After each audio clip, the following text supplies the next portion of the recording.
জানি কারণ কিছু প্রশ্ন থেকে আমার কিছু বলে। How many candidates you are fielding? এই যে ক্যান্ডিডেট ফিল্ডিং এর ব্যাপার আপনি বলছেন, যেটা আমরা আগেই বলেছি, আমরা এই মুহূর্তে ওইদিকে ভাবছি না। ক্যান্ডিডেট তো আমরা ফিল করবো, আবার তারপরে 5 বছর পরে আবার দেখবো আবার নতুন কাউকে ফিল করা যায় কিনা। Do your party any seat sharing? Do I? No, we don't have any seat sharing with anyone. No, no. So what you are thinking, how many seats in your party can be stand? In this particular year, the forthcoming election, we are trying to field as much as possible candidates, number of candidates, as much as possible. This is a new party. We don't have that much fund also. I know that election fund is necessary, and this concept is also very wrong. Why in election fund will be necessary? I don't know. We are going to introduce something new, something new. Do you have any talk with other political parties? We don't have any. We don't find any political parties anywhere. I am finding, or in our party, we are finding people who are actually motivated for some nefarious purpose to do politics. Our purpose is different. We consider the interest of the people. It should be offered. Also nefarious, you are telling that all the parties are the nefarious. So how can you judge them that they are the other kinds of parties? Most of them, because so far there has been no change. In this country, nothing has happened. Nobody has questioned anything. The things which we are bringing up, so far no other political parties has ever said so. Not at least I know. I don't know. They are not questioning the law. They are not questioning why we are being misled in every respect. Nobody is questioning. They are only thinking how many seats they will win. How they can blackmail others to come into court. So you want to go all along? All alone, yes. For the time being, yes. All alone. Because there will be no one to come and join us right at this time. But a time will come when there will be many people who will be joining us. Do your party have any particular area that you can think that in this area you can win the election? Win? No, we don't even consider the word win. We only participate in the election. How a candidate can win, I don't understand. How a candidate wins election? It is the people who choose someone. That choosing a person does not make him winner. He does not, neither he wins nor he loses. It is the people's wish, people's will. That has to be honest. That's what it is. So even we don't even contest. We will participate at the election. Let me give you an example. For example, a house is to be painted. In a family, father said that it should be painted gray so that it remains, okay. Somebody says no, it should be white, or someone says it should be pink. Now all these three persons proposing different colors, actually they are telling that to my understanding this will be the best. That means for him this will be the best thing. Now because they are three different people and they are proposing three different remedies or ways to paint the house, does it make them enemies? No. Because all of them, they want the house to look good. If this is the case, then in politics also, political parties, it must be their understanding that they will make the livelihood of the people better, or they will improve the situation. If that is the condition and that is the reason why they are coming for election, then why they are killing each other? Because this is all farce. It's a big circus play going on in this country. This we don't want. We don't want, because we, India, I am India. This is what my আচ্ছা, আপনার 20 মিনিটের বক্তব্যে যেটা আমরা বুঝতে পারছি সেটা হচ্ছে আপনার এই রাজনৈতিক দলটা তৈরি করার পিছনে যেটা কাজ করেছে এটা প্রথম এবং মুখ্য উদ্দেশ্য থাকছে যে প্রত্যেক নাগরিককে ভাবতে হবে যে আমারই দেশ, আমি দেশ এবং ভারত, না এই ভারত, যেখান থেকে আপনি ব্যাপারটা আনছেন, এবং সেখানে মানুষকে শিক্ষার যে জায়গাটা যেটা ধামাচাপা পড়া অবস্থায় রয়েছে সেই প্রশ্নগুলো আগে তুলে তাদের সেইগুলো আপনি জানাতে চাইছেন। এটা বোধহয় প্রথম উদ্দেশ্য, আমি যতটুকু বুঝলাম। আজকে হচ্ছে 17 ফেব্রুয়ারি। 420 বছর আগে ঠিক এমনই কিছু সত্যি কথা বলার জন্য কিন্তু ব্রুনোকে পুড়িয়ে মারা হয়েছিল। তা আপনি যে সত্যি কথাগুলো বলছেন এবং কিছু প্রুফ দেখাচ্ছেন, আমার মনে হয় আরো কিছু অনেক প্রুফ আপনার কাছে আছে যেগুলো আজকে আপনি খুললেন না, এগুলো এই স্রোতের বিপরীতে এই বক্তব্যগুলো বলার জন্য আপনার দাঁড়াবার যে স্ট্যান্ড জায়গাটা, সেই জায়গাটা এই মুহূর্তে কতটা শক্তিশালী মনে করছেন? আমি তো মনে করছি নলেজ ইজ পাওয়ার। এই যে নলেজ ইজ পাওয়ার, এইটা শুধু আমরা কথার কথা হিসেবে একদিন ভেবে এসেছি। Actually no, knowledge is truly power. The moment people will become knowledgeable, when all these other people who are actually cheating them and deceiving them, they will be thrown out like anything. It's only people they are still unaware about their own power. আপনি তো একজন বিজ্ঞানী এবং বিজ্ঞানের ছাত্র, তার সঙ্গে আপনি আইনটা পড়েছেন, জেনেছেন এবং স্বীকৃত একজন আইনবিদ হয়েছেন। তা সেই জায়গাটা থেকে আপনার প্রফেশনাল, প্রত্যেকের একটা প্রফেশন থাকে, সেই জায়গাগুলোর বাদ দিয়ে আজকে আপনি এখন এই রাজনৈতিক দল তৈরি করে আপনার বক্তব্য বলতে আসার কারণগুলোর মধ্যে কি প্রথম কাজ করেছিল? এই ডিসিশনটা আপনি নিলেন যে এটা রাজনৈতিক দল তৈরি করাই একমাত্র জায়গা দাঁড়াবে যেখানে আপনি মানুষকে কিছু জানাতে পারবেন।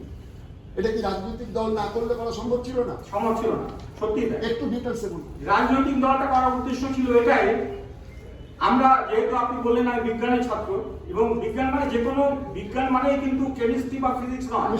বিজ্ঞান মানে বিশেষ জ্ঞান। যিনি হিন্দি পড়ছেন তিনিও কিন্তু বিজ্ঞানী, বিশেষ জ্ঞান তার হচ্ছে। আমার যেটা ধারণা হয়েছে ছেলেবেলা থেকে সেটা হলে আমি যদি নতুন কিছু জানবো বা জানলাম, তাহলে এটা যেন আমি অন্যদের জানিয়ে দিই, আমি শেয়ার করবো আমার নলেজ, তাহলেই তো নলেজটা বাড়বে। আমি এখন দেখতে পাচ্ছি আমরা যে জিনিসগুলো এখন জেনেছি, এই জিনিসগুলো ভারতের কোনো চর্চা হয় না। তার মানে ভারতের মানুষ তার জীবন এভাবে কিন্তু জানে। আমরা এইটা জানতে চাই। জানাবার একটা স্টেপ হচ্ছে রাজনৈতিক দল হিসেবে আত্মপ্রকাশ করা। কারণ যখনই রাজনৈতিক দল, তখন নিশ্চয়ই আমাদের বক্তব্য আমরা পেশ করার সুযোগ পাবো, নর্মাল কন্ডিশনের সুযোগ পাবো না। এই সুযোগটা আমরা নিতে চাইছি। উনি যেটা বললেন খুব কারেক্ট বলেছেন, যে কোনো পলিটিক্যাল পার্টির পারপাস হচ্ছে কতজন ভোটকে ক্যান্ডিডেট দেবো ইত্যাদি। কিন্তু আমাদের ক্যান্ডিডেট দিয়ে এই মুহূর্তে কোনো পারপাস নয়। আমাদের পারপাস হচ্ছে মানুষকে অ্যাওয়্যার করে তোলা যে অ্যাকচুয়ালি দে আর ডিসিভ। মানুষের মধ্যে যদি আমরা এইটুকু দেওয়াতে পারি যে আপনাদের এই ক্ষমতাটা প্রয়োগ করুন, আজকে যাকে ইলেক্ট করলেন যদি তিনি আপনার মনোমতো কাজ না করেন, তাহলে কালকে তাকে ওখান থেকে সরিয়ে নিয়ে আসতে পারেন।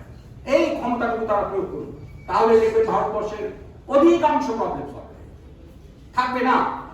কিন্তু এটা কেউ করতে দেবে না, কোনো পলিটিক্যাল পার্টি আজ পর্যন্ত প্রবেশ করে না। কারণ তাদের স্বার্থে আঘাত, তারা কি করে 5 বছরের জন্য তার টিকতে হবে, 5 বছরের জন্য তাদের লুটপাট করতে হবে। আমি এগুলো কথা বলতে চাইছিলাম না, তবু বলি এটাই ঘটনা। কিন্তু আমরা এই ঘটনা থেকে মানুষকে বার করে রাখছি, এটা আমার দায়িত্ব। কারণ আমি শুধুমাত্র ওই যে ভারতের কনসেপ্ট এসেছি এই জন্যে, আমি ছেলেবেলা থেকে আজকে এই পর্যন্ত এসেছি, এর কারণ হচ্ছে ভারতের প্রতিটি মানুষ আমার জন্য কিছু না কিছু কন্ট্রিবিউট করেছে। আমি যে চালটা খেয়েছি সেটা হয়তো অন্ধ্রপ্রদেশ হয়েছিল, সে অন্ধ্রপ্রদেশ যিনি চাষি তার কাছেও আমি কৃতজ্ঞ, আমি ঋণী, তিনি আমাকে চাল দিয়েছেন। আর যিনি মাছ ধরে দিয়েছেন, খাইয়েছেন, তার কাছে আমি কৃতজ্ঞ নই। এই যে ব্যাপারটা তারা তো আমাদের জন্য করেছিলেন, আমরা তাদের জন্য করলাম কি? এই করলাম কি এই আন্দোলন থেকে আমরা বলছি, একমাত্র রাজনৈতিক দল হিসেবে আমরা যদি কথা বলি তাহলে কিন্তু মানুষের কাছে যাওয়া উচিত। নিয়ার অ্যাবাউট 140 কোটি দেশ হচ্ছে ভারত। এই এতগুলো মানুষের কাছে আপনার পৌঁছতে হবে আপনার বক্তব্য, তার জন্য কি কি আপনি পরিকল্পনা নিয়েছেন? আপনি আমার বক্তব্য কোথাও পৌঁছতে হবে না, এই ব্যাপারটা আসছে আপনি তাহলে আমাকে ডিক্টেটর বা কেউ কিছু এরকম কিছু নয়। এই ব্যাপারটা এমনই, এটা প্রতিটি মানুষের মধ্যেই আছে, আমরা শুধু সেটাকে খুঁজিয়ে দিচ্ছি না, আর অটোমেটিক্যালি চলে যায়। আগের মতো নয়, আগে যেমন টিভিতে বা নিউজ পেপারে ছাপতেই হবে তা নয়, এখন সোশ্যাল মিডিয়ার যুগে এগুলো সমস্ত মুহূর্তের মধ্যে হচ্ছে। আপনার মধ্যে কিছু আছে কি দেওয়ার মতো? যদি থাকে তাহলে মানুষ নিশ্চয়ই নেবে। আপনার কাছে কিছু নেই কিন্তু বলছেন মানুষ কি চেয়ে দেবো, আমরা শুনতে চাই। আমরা মানুষকে যা বলবো তার ওয়ার্ক থাকবে। যেমন মনে করুন আমি এতগুলো কথা বললাম, এই যে কয়েকটা পয়েন্ট দিলাম, আপনাদের মধ্যে কেউ কিন্তু আপনাকে কাউন্টার করলেন না। এর কারণ হচ্ছে আপনারা কিন্তু মেনে নিলেন যে ব্যাপারটা নিশ্চয়ই তাই হবে। সত্যি আপনি কাউন্টার করবেন, পারতে পারবেন না, নেই তো, ফ্যাক্ট নয়। আপনি দেখুন, আপনি বলুন যে প্রধানমন্ত্রী নরেন্দ্র মোদী তিনি ঠিক মতো শপথ দিয়েছিলেন কিনা, এই কোশ্চেন অ্যান্সার আপনি খুঁজে পাবেন জাননি। আপনি কি করে বলবেন আমাকে দিয়েছেন? তাহলে আপনি কাউন্টার করবেন কি? আপনি কি আইনের পথে যাবেন? হ্যাঁ বলুন। আপনি কি আইনের পথে যাবেন? আমি আইনের পথে কিছু যাবো না, আমি বলবো না, আইনের পথে মানে আপনি বলছেন যে প্রধানমন্ত্রী ঠিক করেননি। আপনি তো বক্তব্যটা বললেন যে প্রধানমন্ত্রী ঠিকভাবে শপথ নেয়নি, তার জন্য কি আইনের পথে যাবেন? আমি পার্সোনাল কেন যাবো? আমি তো মানুষকে বলে দেবো, এই তো ঘটনা। এবার মানুষ তাহলে আপনার কথা মানুষ বিশ্বাস করবে কেন? 100% সেটা শিক্ষিত রাখবো। এত বছর ধরে করেনি, কারণ কি মানুষকে শিক্ষিত করেনি, তাদের শেখানোই হয়নি কি হয়েছে জিনিসটা কি এইটা আছে তো বলেনি। তাহলে কি আপনি মেনে নিচ্ছেন যে ধর্মগুরুর থেকে রাজনৈতিক নেতারা যা বলবে সেটাই মানুষ মেনে নেবে? না, মানুষ কি মেনে নেবে সেটা মানুষের সঙ্গে কথা বলার পরে হয়ে যাবে, মানুষ মানতে বাধ্য। কারণটা কি বলুন তো, মানুষ অন্তত শিক্ষিত। ধর্মগুরুর ব্যাপারটা আমরা বলছি না এখানে, সেটা একটা ব্যবসা, কিন্তু এটা তো ব্যবসা নয়। এখন তো পলিটিশিয়ানরাই ব্যবসা এক্স্যাক্টলি, আপনি একদম আপনার সঙ্গে একমত, সত্যিই তাই। কিন্তু মেহি হওয়া সেখান থেকে রোজ আমরা দেখছি নতুন নতুন পার্টি জন্ম হচ্ছে, তারা নতুন নতুন গল্প শোনাচ্ছে। আমরা কোনো গল্প শোনাচ্ছি না, আমরা ফ্যাক্টস করছি। আমি শুধু আপনাকে একটা কোশ্চেন করতে চাই, 1947 সালে 15ই আগস্ট ভারত স্বাধীন হয়েছিল, একটা নথি দেখা। হ্যাঁ, ওই নদীটা কোর্টে যাচ্ছেন না কেন? কেন করে যাবো? কোন কোর্টে যাবো? কিসের জন্য করে যাবো? কোর্টে যাবো না তো, আমার মানুষের আমার কাছে কোর্ট। ওতে বলুন যে আমি তো মানুষ, আমি তো জানবো। আমরা যখন জানবো একবার, তারপরে কোনো কোর্টের প্রয়োজন হবে। জানাবে থেকে কে জানাবে? কে জানাবে? আপনি ঠিক বলছেন কিনা? এই আমরা এখন জানাচ্ছি না, এই আপনি ঠিক বলছেন কিনা সেটা কি করে হবে? আমি আরটিআই করবো কাকে? কিভাবে আরটিআই করবো? আমি জেনে আমি আরটিআই করবো কি? আমি তো পরিষ্কার দেখতে পাচ্ছি ইন্ডিয়ান ইন্ডিপেন্ডেন্স অ্যাক্টে কি লেখা আছে। আমি আবার আরটিআই করতে যাবো না। কিন্তু আমার কাছেই আছে, আপনার কাছেই আছে, একটু ইন্টারনেট পাঠান, এক্ষুনি পেয়ে যাবেন। কার কাছে আমরা জানাবো এটা? কোনটা? এই যে আপনি বললেন হ্যাঁ, যে মন্ত্রীরা ভুল করছে বা তারা এরকম বিপদে চালিত করছে মানুষকে। হ্যাঁ। আজকে তো আমাদের আইপিসি আছে, সিআরপিসি আছে, এভিডেন্স অ্যাক্ট আছে। আপনি being a you are a lawyer, আপনি জানেন। আমিও বলছি, আমিও বারাসাত করে প্র্যাকটিস করি। তো তার জন্য তো সিআরপিসি আছে অলরেডি, আইপিসি আছে, এভিডেন্স অ্যাক্ট আছে, এবং ফান্ডামেন্টাল রাইটস বলে এই কনস্টিটিউশনে কথা আছে, আর্টিকেল 12 থেকে আর্টিকেল 35, এগুলো তো আছে। এগুলোকে তো বাদ দেওয়া যাচ্ছে না। এগুলোকে বাদ দেবো কি করে? এক সেকেন্ডে বাদ হয়ে যাবে যদি মানুষ ঠিক করে। মানুষ কারণ ঠিক হচ্ছে হয়ে যাবে। আমি আপনাকে বলছি এই মুহূর্তে, এই যে আপনি বলছেন সংবিধানে এই আইপিসি সিআরপিসি এগুলো আছে তো? আছে তো, তার জন্য রাস্তা তো খোলা আছে। কি রাস্তা খোলা আছে? মন্ত্রীদের শাস্তি দেওয়ার রাস্তা খোলা নেই। মন্ত্রীদের শাস্তি আমরা দেবো কেন? যারা আপনি ভুল করছে তাকে সরিয়ে দেওয়ার জায়গা নেই খোলা। না। 420 ওই ব্যাপারটাই তো করবো না। 406 আছে। এক্স্যাক্টলি আছে তো, এই দিয়েই তো মানুষকে এত বছর ধরে গাধা বানিয়ে রাখা হলো। সত্যি তো 420 আছে তো, আপনি যান 20 বছর ধরে কেস করুন। ফাস্ট ট্র্যাক কোর্ট তো হয়ে গেছে। আমি বুঝলাম বলছি না, আগে তো 15 ইয়ার্স তো যেমন 5 বছরে শেষ হয়ে আমার যাবে। বক্তব্য হচ্ছে এখানে কোনো চিঠিকাই কোশ্চেন আসছে না। কোশ্চেনটা হচ্ছে যে এই আমাদের অশিক্ষা ঢুকে আছে রন্ধে রন্ধে। কেন উনি কি দেখতে পাচ্ছেন না যে এর মধ্যে লেখা নেই, প্রধান কথা লেখা নেই? প্রধানমন্ত্রী উনি বলছেন কিভাবে? প্রধানমন্ত্রী যেটা আপনি আরেকটা বললেন, ইন্ডিপেন্ডেন্টের ব্যাপারটা বললেন 37-এ। হ্যাঁ, তো নরেন্দ্র মোদী তো বললেন যে সুভাষ বসু প্রথম ভারতবর্ষ স্বাধীন করেছিল। নরেন্দ্র মোদী বলেছেন বলে আমি শুনুন, আমার কাছে দেখতে হবে। সেটা তো ভারতবর্ষ শুনলো। কে? ভারতবর্ষ তো 140 কোটি শুনেছে তো সেই। 100%, হ্যাঁ, সারা পৃথিবী আমরা তো শুনে। বাঙালি হিসেবে গর্ববোধ করলাম হ্যাঁ, যে উনি প্রথম ভারতবর্ষের পতাকা তুলেছেন, ভারতবর্ষের প্রথম স্বাধীনতায় উনি করেছেন, কথা বলেছেন, এবং সেখানে আমরা অত্যন্ত গর্বিত। হুম। তো সেটা যে ভুল, আপনারা কেউ কাউন্টার করেছেন? কোনটা ভুল? এই যে ভারতবর্ষের স্বাধীনতার যে দিনটা যে ঘোষণা করলেন প্রধানমন্ত্রী। শুনুন, প্রধানমন্ত্রী ঘোষণা করলে কিছু ঘটবে না, ঘটতে হবে পার্লামেন্ট কিছু করেছে কিনা। উনি তো সবার সামনে, তার তো কাউন্টার কেউ করলো না। আমি তো সেটা আপনাকে একই কথা আপনাকেই বলবো। আপনাকে কি কোশ্চেনটা করছি? আমি করতে যাবো কেন? আমার কথা শুনুন। আমি 47-এ 15 আগস্ট থেকে শুরু করছি পুরো জিনিসটা। 47-এ 15 আগস্ট কি করবো আমি এদিকে? তারও আগে তুমি না, তার আগে আমি যাচ্ছি না। তার আগে তো পুরো ব্রিটিশ ব্যাপার, পুরো ব্রিটিশ, তার আগে কমপ্লিটলি ব্রিটিশ, তার সঙ্গে কোনো সম্পর্ক নেই। আমি 47-এর 15 আগস্টকে স্বাধীনতা দিবস হিসেবে আমাদের শেখানো হয়েছে, আমরা এত বছর ধরে শিখে আসছি। এইবার আমি কোশ্চেন করছি, আমরা কি করবো? কেন বলছেন স্বাধীনতা হচ্ছে না? ঠিক হচ্ছে না, কিন্তু এইটা যে আপনি বলছেন ফোরামটা কোথায়? ফোরামটা মানুষ। আমি ফোরামের ব্যাপারে হয়তো আজকে টাইম হবে না। আচ্ছা, আপনার ভারতের মানুষকে দিলেন, কিন্তু সেগুলো সলভ হবে কি করে? এই তো সেইটাই তো পয়েন্ট, সেই সলিউশনটার দিকে আমি যাবো তো, সেই সলিউশনের দিকে যাবো। মানুষই সবচেয়ে বড় ফোরাম দেশে। আমরা মানুষকে চিরজীবন ইগনোর করে গেছি, তাই আমি দেশ ন্যায় বড় প্রথম বলছে মানুষই ফাইনাল অথরিটি হচ্ছে মানুষ। এইটা আপনি মাথা নাচ্ছেন উল্টো দিকে ঠিকই, কিন্তু এটা আপনার কেন স্বাভাবিক আমার এই জায়গাটা কি পুরো করা হয়েছে, যে জায়গা অনেক জানাবি আমরা সেটা সেইটাই তো শুরু করছি। চেঞ্জ করে নিচ্ছি। উনি যে কথাটা বলছেন আপনি মঞ্চে কেন দেন তো? এখান থেকে আপনি বলছেন কেন? না না মঞ্চে বলবো না, মঞ্চেই পারে। হ্যাঁ। বেসিক যে জিনিসটা এটা আলোচনা কথাটা চাপিয়ে দেওয়ার ব্যাপার না। যেমন ধরুন এনআরসি নিয়ে একটা কথা হচ্ছে যে ভারতের নাগরিকই যদি ডিটেক্টেড না হয়ে থাকে তাহলে তারা ভোটার হলো কি করে রিগার্ডিং এনআরসি। সেই রকমই উনার প্রসঙ্গ আমার যা মনে হচ্ছে যে আমরা অনেকেই জানি এটা, আমরা সাবকনসিয়াস মাইন্ডে জানি, কিন্তু এটা কনসিয়াসলি বলি না যে ডোমিনিয়ন হিসেবে 15 আগস্ট 1947 ডিক্লেয়ার করা হয়েছিল। ডোমিনিয়ন ইজ নট ইন্ডিপেন্ডেন্স, এই পয়েন্টটা উনি চলছেন, বাট এটা সামহাউ আর সামওয়্যার এটা পরে এস্টাবলিশ হয়ে গেছে যে that is the independence day of Bharatvarsha, কিন্তু ডকুমেন্টারিলি দ্যাট ইজ নট প্রুফ। এইটাই হচ্ছে বক্তব্য, এবং এই বক্তব্যটা নিয়ে চর্চা এখন কতটা প্রাসঙ্গিক এ সম্বন্ধে আমার জানা নেই। আপনি যেরকম বললেন যে সুভাষ বসুর ব্যাপারে আমরা গর্বিত অনুভব করছি। এবার তাম্রলিপ্ত সরকার একটা হয়েছিল, সুভাষ বসু একটা আজাদিন ফৌজ করেছিল, সেগুলোর ইতিহাস আস্তে আস্তে কিছু আমাদের ভুলিয়ে দেওয়া হয়েছে, কিছু আমরা রিকল করছি এখন। এই ব্যাপারটা রিকল করাটা আজকের দিনে কতটা প্রাসঙ্গিক বা কতটা এস্টাবলিশ করা যাবে দ্যাটস আই ডাউট। যে এখন বহু ভাষা বহু বিরোধী ভারতবর্ষে এমন একটা অবস্থা হয়ে গেছে যে আমরা যেটা অ্যাকসেপ্টেবল, যেটা আমাদের কাছে ইজি সহজরূপ আমরা সেটাই অ্যাকসেপ্ট করি, যেটা জটিল সে ব্যাপারে আমরা যাই না আমাদের যাওয়ার সময়। এই জায়গা থেকে আমাদের মনে হয় সবাইকে দেখা উচিত, যারা আমরা এখানে এসেছি ব্যক্তিগত কিছু উদ্যোগ নেওয়া উচিত। আমাদেরও লিমিটেশন আছে, আমরা তো অগাধ কিছু নিতে পারবো না, যতটুকু আমরা নিতে পারবো তার মধ্যে চেষ্টা করতে হবে। কারণ আমাদের পার্লামেন্টে যেতে হবে, তাহলে দেখা যাবে হয় কিনা। যে তুই আইনটা এইবার ফলোয়ার সংবিধানটা চেঞ্জ আবার আমরহিমের 5 কোটি ফলোয়ার ছিল, কিন্তু অস্বীকার করার উপায় নেই, একটা অবাস্তবতার উপরেই 5 কোটি ফলোয়ার।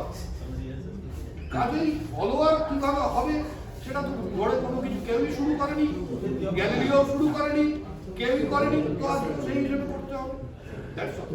सर एक पॉइंट हम बोले, जैसे आपको मालूम है दुनिया लॉ से चलती है, लीगली चलती है और कोई रास्ता नहीं। अगर कोई इम्पोर्टेंट केस में एक भी अच्छा स्ट्रॉन्ग पॉइंट मिल जाए किसी वकील को तो वो केस जीत जाएगा। एक पॉइंट से जो इन्होंने वोट लेने की बात की है, जितने एमपी हैं, एमएलएज हैं और प्राइम मिनिस्टर हैं, चीफ मिनिस्टर हैं, अगर वो कॉन्स्टिट्यूशन के हिसाब से वोट को नहीं देंगे, एक वर्ड इधर उधर कर देंगे, ये कॉन्स्टिट्यूशन कहता है। वोट हुआ नहीं, इलीगल हो गया, वो पोजीशन उनको मिला नहीं, लेकिन वो सब घूम रहे हैं आराम से, कोई उनको चैलेंज नहीं कर रहा है, क्योंकि हम लोग वी वर्शिप पावर। जब पावर पे आपको चला गया तो वो फिर डिक्टेटर बन जाएगा, आप कुछ नहीं कर सकते। जब वोट गलत दी गई है तो वो लोग अभी तक एमपी भी नहीं बने, मिनिस्टर भी नहीं बने, चीफ मिनिस्टर भी नहीं बने, प्रेसिडेंट भी नहीं बने, कुछ नहीं बने। Vote has to be taken properly, नहीं तो वोट हटा दीजिए, ये नौटंकी बंद कर दीजिए, वोट देने की जरूरत नहीं है। यहाँ बस जय श्री राम बोल दिया हो गया काम, वोट मत दीजिए, नहीं तो फिर लॉफली अगर कंट्री बनाना है तो वो करना होगा। तो जैसे अभी की दुनिया में कुछ लोग नहीं मानते हैं कि दुनिया बोलते हैं फ्लैट, सीरियसली 30-40% दुनिया के लोग मानते हैं कि earth is flat not round. तो हम लोग ये मैटर लेके क्या कोर्ट में जाएंगे? कभी कोर्ट में डिसाइड हो सकता है।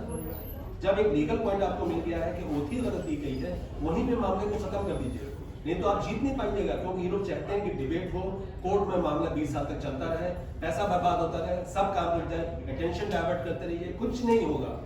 एक पॉइंट को पकड़िए, वहीं पे बात को खत्म कर दीजिए कि आप लोगों को गलत दिए, गलत তো আমি आपने वो गलत दिया, आपने नहीं पड़े वो আপনি সিপিসি যেটা বললেন, আপনার সঙ্গে আমি পরে একদিন বলবো, আপনি তো আমার সময় টাইম নাই। প্লেজার আমার সঙ্গে বলতে পারলে ভালো লাগে। আর ইউ শিওর যে আমাদের সংবিধান আছে? সংবিধান আছে, আর ইউ শিওর? সংবিধান আছে তো, আমার সংবিধান তো সব কিছু আমাকে পরে একদিন আমি তো এটাই চাইছি যে অন্তত কেউ দাঁড়িয়ে পার্লামেন্টে কি এটা বলুক। পার্লামেন্টে বলতে হবে কেন? সেখান থেকে এখান থেকে প্রেস কনফারেন্স থেকে শুরু করছে। ভারতের সংবিধান কে লিখেছে? ভারতের সংবিধানটা কে লিখেছেন আমি জানি। আপনার কাজ আমি না এভাবে বলছি, কে লিখেছেন? ভারতের সংবিধান যিনি লিখেছেন বা যারা লিখেছেন তাদের একটা লিগ্যাল অথরিটি ছিল কি? লিগ্যাল অথরিটি একটা কমিটি তৈরি করা হয়েছিল, কনস্টিটিউয়েন্ট অ্যাসেম্বলি বানিয়েছিল কনস্টিটিউশন। আপনি বলবেন আমাকে কনস্টিটিউয়েন্ট অ্যাসেম্বলি। আম্বেদকর সাহেব তার মাথায় ছিলেন, আম্বেদকর সাহেব ছিলেন ড্রাফটিং কমিটির চেয়ারম্যান। ঠিক আছে, খুব ভালো কথা। তা এই যে কমিটিটা, এই কনস্টিটিউয়েন্ট অ্যাসেম্বলি, তারা যে ভারত নামক একটি স্বাধীন দেশের সংবিধান রচনা করবেন, এই অথরিটিটা কোথা থেকে ক্রিয়েট করেছিলেন? আমরা তো জানি যে হ্যাঁ, লন্ডন থেকে হ্যাঁ। আমেরিকা থেকে সমস্ত নিয়ে এসে ঢোকানো হয়েছে। না না না, ওটা অন্য কথা। সে সংবিধান 582 ভালো জিনিস আমরা ঢোকাবো, তাই কি? আমি বলছি এই সংবিধান লেখার অথরিটি আপনাকে কে দিয়েছিল? আমার কোশ্চেন এইটা, ভারতের সংবিধান লেখার অথরিটি কনস্টিটিউয়েন্ট অ্যাসেম্বলি কোত্থেকে পেয়েছিল? তার কি ছিল ভারত নামক একটি স্বাধীন সার্বভৌম দেশে সংবিধান রচনা করার অধিকার, মানে রাইট, ক্ষমতা মাত্র রাইট ছিল কি? তাকে কি এই রাইটটা কেউ দিয়েছিল যে তুমি একটা স্বাধীন দেশের সংবিধান লিখে দাও? এইখানে যারা বসে আছেন একজন বলছেন দিয়েছিল। কে দিয়েছিল? কিভাবে বলছি, তৎকালীন যারা ছিল তাদের সঙ্গে ইংরেজ সরকারের একটা চুক্তি না না না, আমি বলছি আইন আপনি আমাকে দেখাবেন, কোথায় লেখা আছে? চুক্তির কোন চুক্তি নেই কোথাও, একমাত্র পার্লামেন্ট, ব্রিটিশ পার্লামেন্ট রায়। কোন চুক্তি গল্প মানুষকে বোকা বানাবার জন্য বলেছে অমুক চুক্তি তমুক চুক্তি, কোন চুক্তি নেই, একমাত্র ব্রিটিশ পার্লামেন্ট রায়। ব্রিটিশ পার্লামেন্ট রায় হচ্ছে ইন্ডিয়ান ইন্ডিপেন্ডেন্স অ্যাক্ট 1947। আপনি আমাকে সেখানে বার করে দেখান একটাও শব্দ লেখা আছে কিনা স্বাধীন ভারতের সংবিধান লেখার জন্য কনস্টিটিউয়েন্ট অ্যাসেম্বলিকে এম্পাওয়ার করা হলো। আমি সব আমি আপনাকে বলছি সংবিধান, আপনি কনস্টিটিউশন বলে যেটাকে রেফার করছেন না, আমি প্রশ্ন, আপনি this is for what? Constitution তো একটা, যখন মানুষ আদিম মানুষ ছিল তাদের একটা এই কনস্টিটিউশন ছিল। ভারতে 47 সালে 15 আগস্টের পরে স্বাধীন আপনি ভারত। যে প্রশ্নটা আজকে 47 সালে 72 বছর বাদে যে প্রশ্নটা তুলছেন, হ্যাঁ, এটা মানব সমাজের ইম্প্যাক্ট কি? ভীষণ বড় ইম্প্যাক্ট, ভীষণ বড় ইম্প্যাক্ট। কারণ আমাদের দেশটাকে হাইজ্যাক করে নিয়েছিল এরা।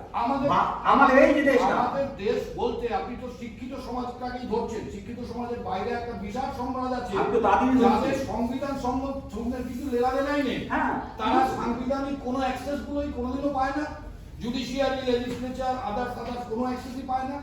তো তাদের সঙ্গে যাদের কিন্তু ডেলি রুটিনজির সম্মত, এবং আপনি যখন রাজনৈতিক দল এস্টাবলিশ করছেন তখন কিন্তু ডেলি রুটিনজিটা অনেক বেশি ইম্পর্টেন্ট রাদার দ্যান ভারতবর্ষের লিগাল অ্যাসপেক্ট আর সংবিধান আর অল দিস থিংস। আমার যা মনে হয় সেই জায়গা থেকে আপনার ভূমিকা কি? আমার ভূমিকা হচ্ছে ওই যে কারণে তারা মাস পিপলের কাছে আইন ইউটিলাইজেশন কি, এগুলো তো জ্ঞানগর্ভ জিনিস। এগুলো জ্ঞানগর্ভ জিনিস মানে পার্টিকুলারলি একটা শিক্ষিত সমাজের জিনিস, যাদের সেই সুযোগ আছে যে এটা নিয়ে চর্চা করা, এটা চর্চার বিষয়, রিসার্চের বিষয়, অবশ্যই বিষয়। কিন্তু দেশের রাজনৈতিক দল হিসেবে করার জন্য এটা ইমপ্লিমেন্টেশন কি? আমি একটা এলিমেন্টারি ব্যাপার বলে দিই। এই যে আমাদের ফ্যারাডে সাহেব ইলেকট্রিসিটি আবিষ্কার যখন করেছিলেন তখন লোকে বিশ্বাস করতেই চায়নি, ওইটা একদম বাজে জিনিস, সময় নষ্ট হচ্ছে, সে হচ্ছে। কিন্তু ওই ব্যাপারটা যে অত বড় বিজ্ঞানের ব্যাপার, সেটা তো কমন পিপল বা সাধারণ মানুষের জীবনের ব্যাপার ছিল না। কিন্তু এখন তো প্রতিটি মানুষ সুইচ অন করে ইলেকট্রিসিটি ইউজ করছে। অবশ্যই ঠিক তেমনি আমরা এখন যে জিনিসগুলো নিয়ে কথা বলছি, এইগুলোর ইমপ্লিকেশন হবে তখন যখন মানুষের উপর আমরা অ্যাপ্লাই করবো। হ্যাঁ, সেটা ওই সেইটা বলতে আছে, পারছি। সেটা লং টার্ম কোনো লং টার্ম না, শর্ট টার্ম আমরা ওঠে আমাদের এই হচ্ছে ওটা। ওই সাধারণ মানুষ যাদের বলছেন তারাই অসাধারণ, তারাই আমাদের বাঁচিয়ে রেখেছেন। আমরা যারা বড় বড় লেকচার দিচ্ছি এখানে বসে, আমরা খাচ্ছি কিন্তু তাদের পরিশ্রমের ফসল, তাই না? অর্থাৎ তারা মোটেই সাধারণ মানুষ নন, তারাই অসাধারণ, তারাই এই দেশ। এবং আমরা তাদের ভারতীয় বলে বলতে চাই না, আমরা প্রথম তাদের একটা সম্মান দিয়ে বলছি তারাই ভালো। এই হচ্ছে আমাদের দেশ, আমরা এই দেশ, তাদের জন্যই সবকিছু, একমাত্র তাদের জন্য। আমরাই বরঞ্চ কিছু না করে দিচ্ছি। আর এই যে বলছেন এই যে 1947 সংবিধান নিয়ে কথা হচ্ছিল, সংবিধানের এই প্রশ্নটা আপনি জেনে রাখুন। ইন্ডিয়ান ইন্ডিপেন্ডেন্স অ্যাক্ট 1947 কোথাও লেখা নেই কনস্টিটিউয়েন্ট অ্যাসেম্বলি ভারত নামক স্বাধীন দেশের সংবিধান রচনা করবে। কারণ এই কথাটা ইংরেজরা লিখতে পারতো না, তারা এত গরু বা গবেট ছিল না। আপনি একটা নিজের বাড়ি একটা আছে, আপনি যদি বাড়িতে বিক্রি করে দেন, সেই বাড়িটার সংবিধান কি হবে আপনি কি করে, কোন আক্কেলে আপনি বলতে পারেন যে আপনার সংবিধান এই করবেন? আপনি পারেন বলতে? তা ভারত যদি স্বাধীন হয়ে গেল তাহলে সেইটার কনস্টিটিউশনটা কি হবে? ব্রিটিশ পার্লামেন্টের বাবার ক্ষমতা ছিল কি বলা ছিল না। এলিমেন্টারি ব্যাপার আমাদের মাথা থেকে বেরিয়ে গেছে। চলুন আমরা এবার ভাবতে শুরু করি। যাদের এই যে সমস্ত জিনিসগুলো আমাদের দেখিয়ে আমাদের কাবু করে রেখে দিয়েছে, সোসাইটিকে মানে অকর্মণ্য করে রেখেছে, আমরা সেই জিনিসটাকে দূর করতে চাই। আমরা নিজে যদি না বুঝি তাহলে আমরা বোঝাবো কি করে? আমরা এটা বুঝছি, এই যে আমাদের সঙ্গে আলোচনা করছি বাড়িতে, 47 সালে প্রধানমন্ত্রী হয়েছেন নেহেরু। না হয়নি, সরি, তখন প্রধানমন্ত্রী পোস্ট ছিল। আমরা জানি, এই আপনারা জানেন, হ্যাঁ রাইট। কিন্তু এইবার দেখা যাচ্ছে ভোট হলো 52-তে, তাহলে ও প্রধানমন্ত্রী হলো কি করে? প্রধানমন্ত্রী ওই কারণে না, আমার বক্তব্য হচ্ছে 47 সালে 15 আগস্টে প্রধানমন্ত্রী নামে পোস্টই ছিল না। সেই তো বলছি ছিল না। তাহলে কি করে বলেন? হয়নি বলেন? হয়নি তো? তাকে প্রধানমন্ত্রী বানানো হয়নি। মানুষ জানে এটা। না, মানুষকে জানানো হয়েছিল এগুলো। যারা জানতো না তাদের এই ভুল তথ্য দেওয়া হয়েছিল। ইতিহাসটা ভুল করে ভুল হয়েছিল। একশো হলো। চ্যালেঞ্জ করুন, আমি চ্যালেঞ্জ করছি। চ্যালেঞ্জ করার ওয়েটা কি? এই দলে যে চ্যালেঞ্জ করছিল। আমরা এই কটা লোক নিয়ে দাঁড়া, এইটা আপনি এখন ভাবছেন এই কথা। এইটাই যে মাল্টিপ্লাই হবে না 1 কোটি দিয়ে আপনি কি করে জানলেন? देखिए কবে হবে? এটাই চেঞ্জ হয়ে যাবে। फिलोसफी में सबसे इम्पोर्टेंट कॉन्सेप्ट মানুষকে তো শিক্ষিত হতে হবে। হ্যাঁ, अरे শিক্ষা नहीं, করবো তবে। ये सब डिबेटेबल मैटर हम लोग 100 साल तक यहाँ बात करते हैं कुछ नहीं होगा, यही हो रहा है दुनिया में, खाली बात हो रहा है और कोई मानता नहीं किसी की बात, हम जानते हैं ये बस खत्म। सबसे इम्पोर्टेंट कॉन्सेप्ट फिलोसफी में है कि नॉलेज इज पावर, ये आप सब जानते हैं। आपको जब ये नॉलेज मिल जाएगी कि कॉन्स्टिट्यूशन कोई फॉलो नहीं करता है, वोट गलत दी जाती है, इंडिपेंडेंस जो मिला था वो भी सब गलत तरीके से मिला था, खाली ये नॉलेज ले लीजिए बस, कुछ करने की जरूरत नहीं है। जैसी नॉलेज आएगी अवेयरनेस आएगा और आप लोग जाग जाइएगा। अभी ऑर्डिनरी इंसान सो गया है, बल्कि कोमा में चला गया है, तो अगर नॉलेज उसके पास है नहीं, वो जानता नहीं गलत क्या है सही क्या है, what is right what is wrong. जो लोग बता देते हैं, मीडिया बता देता है या कोई नेता आ गया वो पॉपुलर, भले वो काम कर सकते हैं नहीं, इससे तो मतलब नहीं। Once you get the knowledge, अब क्या करें, कुछ करने की जरूरत नहीं, खाली नॉलेज मिल जाए, अवेयरनेस आ जाएगी और आपके पास पावर आ जाएगी। तो नॉलेज আরেকটু আপনাকে বলার জন্য বলে দিই, এটা আমি মানে মহাশয়ের মধ্যে রাখতে যাচ্ছি না। আমি যখন বলছি যে কনস্টিটিউয়েন্ট অ্যাসেম্বলি স্বাধীন ভারতের কনস্টিটিউশন লেখার ক্ষমতা ছিল না, পায়নি, এটা লেখা আছে ওখানে। ব্রিটিশ পার্লামেন্ট বলছে কনস্টিটিউয়েন্ট অ্যাসেম্বলি প্রাইমারিলি একটা কনস্টিটিউশন বানাবে for the dominion name India. Dominion constitution বানাতেই পারেন। আপনার জমিটা আপনি কাউকে লিজ দিয়েছেন, তার মধ্যে কি করবেন না করতে পারেন, জমিটা তো আপনার নিয়েছে। অতএব ডোমিনিয়ন যখন, তার মানে ব্রিটিশদেরই আছে ডেট, ব্রিটিশদের ডেটের মধ্যে কি হবে সেটা নিয়ে তারা ডিক্টেট করতেই পারে, করেওছে তারা। আপনাকে এই যে স্বাধীন দেশের কনস্টিটিউশন বানিয়েছে, এইখানে থাপ্পাটা মানুষের হাত থেকে ক্ষমতা খেয়ে নেওয়া হয়েছে, যে জিনিসটা আমরা বুঝিনি। আমরা বলছি এতদিন ধরে চলছে, মানে কি এতদিন ধরে চলছে মানে 5000 বছর আগে যদি কোনো কিছু ভুল থাকে আমরা এখন সেটা কারেক্ট করবো, যদি আমরা ভুল থাকি। এবং ভুলটা আমাদের এফেক্ট করছে, এখনো আমাদের এফেক্ট করছে। ভারতের মানুষ আমি বললাম 2500 মাইল বা কিলোমিটার হেঁটে হেঁটে আসছে, তার ট্রাকে তাদের গুড়িয়ে দিল। এটা কি ছিল বয়স? আমরা এক্সপেক্ট করতে পারি কি স্বাধীন দেশে? না। এই জিনিসগুলো হচ্ছে যে এইটাকে আমরা বন্ধ করব, একদম বন্ধ করব। আপনি যদি ভেবে থাকেন যে এই কথা লোক কি করবো, আপনি আমাদের পাওয়ার এখন বুঝতে পারেননি। আপনি যে কত বড় পাওয়ারফুল লোক আপনি জানেন না। এন্টায়ার ইউনিভার্স তৈরি হয়েছিল বিগ ব্যাং নামক ব্যাপারে, যার ভলিউমটা ছিল মানে কোন রকম সাইজ দিয়ে আপনি মাপতে পারবেন না। মানে একটা ফোটন দিয়ে এন্টায়ার ইউনিভার্স তৈরি হলো। তাহলে ভেবেছেন আপনি কত বড় ফোটন হচ্ছে, কত বড় বেশি পাওয়ারফুল, আমি কত পাওয়ারফুল? আমরা সব এই সামান্য নলেজ, এই নলেজ যে কিভাবে মানে টোটাল সোসাইটিকে পাল্টে দিতে পারে আমরা বুঝতে পারি, খুব শিখি। তাহলে এই মুহূর্তে কি আপনার কাছে সোশ্যাল মিডিয়াটাই একমাত্র অবলম্বন হচ্ছে আপনার এই এই এই মানুষকে জানাবার জায়গা? হ্যাঁ নিশ্চয়ই, এখন সোশ্যাল মিডিয়ার দৌলতটা আমরা এক মুহূর্তে আমরা সব কিছু বলে দিতে পারি, বরঞ্চ আগেই করা যেত না কিছু, এখন তো সবই সহজ, খুব সহজ। এই যে কথাগুলো বলছি, এই কথাগুলো খুব ইম্পর্টেন্ট কথা বলে হচ্ছে আপনাদের। কেউ কি চ্যালেঞ্জ করেছে কনস্টিটিউশনকে, কেউ কি চ্যালেঞ্জ করেছে প্রধানমন্ত্রীকে, কেউ কি চ্যালেঞ্জ করেছে মুখ্যমন্ত্রীকে, কিন্তু আমরা তো বলছি। কেন বলতে পারছি বলুন তো? কারণ আমার সাহসটা আসছে কোথেকে, কারণ আমার নলেজটা আছে। আপনারাও একই কথা বলবেন। আমি চাইছি ইউ রিভারভারেট, আমরা কেউ একভাবে ভাবি। আমি নতুন একটা জেনেছি, আমি আমাদের জানলাম, I am so happy, feeling happy যে ইয়েস একটা নলেজ জানিয়েছি। ঠিক আমি চাই আপনার কাছেও নতুন করে নলেজ যদি আসে আপনিও সবাইকে জানিয়ে দিন, তাহলেই তো আমাদের ডেভেলপমেंट হবে। अगर हम लोग नॉलेज नहीं है हासिल करेंगे, आजकल नॉलेज कहीं नहीं मिलती है। ये टेलीविजन स्कूल और कॉलेज खाली पढ़ाते हैं आपको just to get a job, not for knowledge. Knowledge अगर आप लोग छोड़ देंगे ना तो होगा ये कि पहले तो आप इंटेलेक्चुअली खत्म हो जाएंगे, you will become intellectual slaves. हम लोग इंटेलेक्चुअल स्लेव्स हो चुके हैं और अब टाइम आ गया फिजिकल स्लेवरी का। फिर we are going to become physical slaves now. Dictators are taking over, authoritarian government आ रही है, अनडिक्लेयर्ड इमरजेंसी है अभी कंट्री में, because we don't have the knowledge of law. Law से ऊपर कोई चीज नहीं होती, लॉ से पूरी यूनिवर्स भी चल रही है, the laws of physics and mathematics. तो इंसान की सोसाइटी जो इतनी टेक्नोलॉजिकली एडवांस हो गई, इतनी कॉम्प्लेक्स हो गई है, उसमें बगैर लॉ के हम लोग सब चला रहे हैं। तो हम जानते हैं नॉलेज आएगी, देखिए आपके पास पावर आ जाएगी, बस खाली नॉलेज हासिल करिए, कुछ करना नहीं है, कुछ नहीं आप कर सकते। नॉलेज इज पावर, देखिए कितना पावर आएगा, द मोर नॉलेज स्प्रेड्स। एक प्रश्न है, যদি কোনো রাজনৈতিক দল হয়, আপনাদের কোনো পলিটিক্যাল এজেন্ডা আছে? হ্যাঁ, এই পলিটিক্যাল এগুলো তো পলিটিক্যাল। কোনো ইস্তাহার আপনারা প্রকাশ করবেন? আমাদের তো ইস্তাহার ওই তো সাধারণ ইস্তাহার প্রকাশ করবো না, আমাদের ম্যানিফেস্টো আছে, যদি আপনারা চান আমি দিতে পারি, আমাদের পারপাসকে আমরা কেন চাইছি কি ব্যাপার। आपने कहा 15 अगस्त 1947 देश आजाद हुआ, ये हम लोग इतिहास 15 अगस्त 1947 संविधान के हिसाब से या इतिहास के जानकार के हिसाब से हम लोग बचपन से पढ़ते आ रहे हैं कि हमारा देश 15 अगस्त 1947 को आज़ाद हुआ। और अभी केंद्रीय सरकार, मैं पूरा राजनीतिक प्रश्न आपके पास कर रहा हूँ, अभी केंद्रीय सरकार एक स्वच्छ भारत अभियान और आत्मनिर्भर भारत बनाने की चेष्टा कर रही है, और उसके खिलाफ में बंगाल की जो नेत्री है वो आत्म बलिदान या बंगला बलिदान या बंगला स्वनिर्भर का स्लोगान दी है। तो मैं ही भारत जो आपकी पार्टी जो आज प्रेस कॉन्फ्रेंस करने जा रही है, तो ये मैं ही भारत जो स्लोगान है, आपका मुख्य उद्देश्य तो ये समझ में आया आपकी इन सब बातों से मुझे कि आप जो गलतियाँ कर चुके हैं हमारे देश के वासी, उसको जगाना चाहते हैं।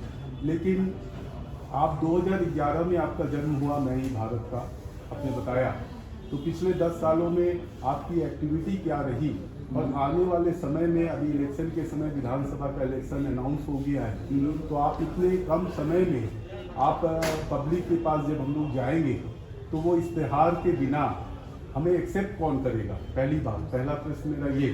दूसरा प्रश्न है कि हर पार्टी का, चाहे वो वामपंथी दल हो, चाहे वो कांग्रेसी दल हो, चाहे वो तृणमूल दल हो, चाहे वो आपका मोदी सरकार का दल हो, तो आपकी हर चीज़ का, जैसे मैं ही भारत से पक्ष नहीं आ रही है तस्वीर आधी घंटा में, तो आप का स्रोत किस सागर में जाके गिरेगा, वो यदि इस प्रेस कॉन्फ्रेंस के द्वारा क्लियर हो तो हम लोग जैसे नौसिखिया शिक्षक हो जो आज आए हैं किसी के आमंत्रण से, तो हमारे दर्पण में, हमारे मस्तिष्क में एक क्लियर पिक्चर हो जाएगी, जिससे आपकी जो बातें हैं अच्छी लगी, लेकिन वो स्रोत किस सागर में जाके गिरेगा वो यदि क्लियर कर दे तो हम लोग कदम आपके साथ बढ़ा सकते हैं। धन्यवाद। আপনি যেটা বলেছেন চমৎকার, খুব ভালো লেগেছে, কিন্তু ঘটনা হচ্ছে এই যে সিনারিওটা আপনি আঁকলেন, এই ঘটনা কিন্তু খুব কেয়ারফুলি এই দেশে তৈরি করা হয়েছে, মানুষের মধ্যে ঢুকিয়ে দেওয়া হয়েছে। আমরা যে দল করেছি मैं ही भारत, আমাদের এজেন্ডা হচ্ছে বা আমাদের আপনি যে ম্যানিফেস্টো কথা বলছেন এটা একটাই ম্যানিফেস্টো, মানুষকে জাগ্রত করা, মানুষকে বলা যে আপনি কি করছেন। আমাদের উদ্দেশ্য এইটা নয় যে এতগুলো সিট আমাদের পেতে হবে, এই সিটগুলো পেয়ে আমরা কি করবো? আপনারা আমি দেখতেই তো পাচ্ছি সিট আজকে পাচ্ছে, কিছুদিন পরে তারা সেটা দলটা ছেড়ে আর চলে যাবে, তাহলে সিট পাওয়ার কি মানে হলো?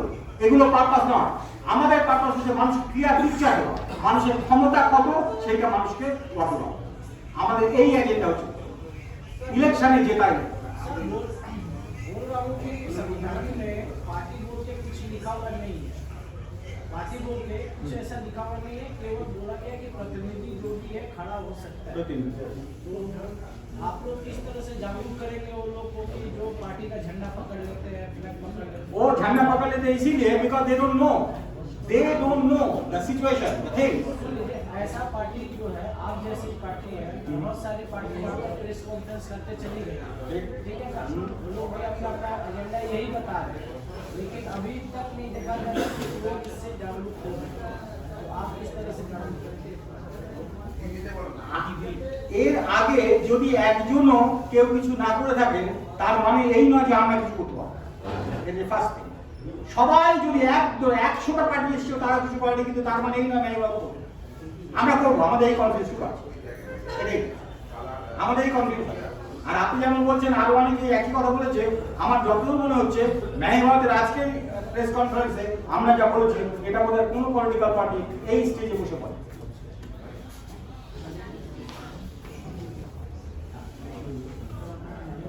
देखिए, आप लोगों को मैं सुन रहा हूँ कि आप लोगों में क्या है, तो हम लोग की पार्टी में सबसे यूनिक बात बहुत सारी है, और सारी पार्टी ही यूनिक है। वो कैसे है, सबसे अलग क्यों है बताते हैं।